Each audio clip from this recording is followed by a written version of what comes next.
नमस्कार मंडळी, आणि आम्ही आलो आहोत कोकणातल्या कोंडीमध्ये काळी पाटीची खेकडी पकडण्यासाठी.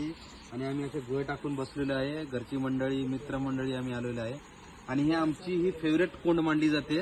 आमच्या शेताच्या बाजूला ही कोंड आहे आणि इथे बाजार कोंड, या कोंडीचं नाव आहे बाजार कोंड. आमचं लहानपण इथे गेलेलं आहे. कोंडीच्या आजूबाजूला खेकडी खाण्याचा स्वाद, काळ्याकुट पाटी खेकडीचा खाण्याचा स्वाद या कोंडीनंच दिलाय. आठवण म्हणून आम्ही सुट्टीच्या दिवसामध्ये या कोंडीकडे येतो. सध्या आम्ही 3 खेकडी पकडलेली आहेत आणि बाकीच्या कोंडीच्या आजूबाजूचं वातावरण तुम्हाला आम्ही दाखवतो.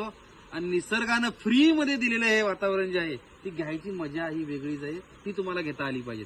चंदनाचं झाड दाखव बघा, तिथे चंदनाचं झाडही आहे. तिथे अशी खूप सारे वेगवेगळी वस्तू आणि झाडं, ही औषधी झाडं आहेत. आणि काळीकुट पाटीची खेकडी ही औषधाला सुद्धा यूज केली जातात.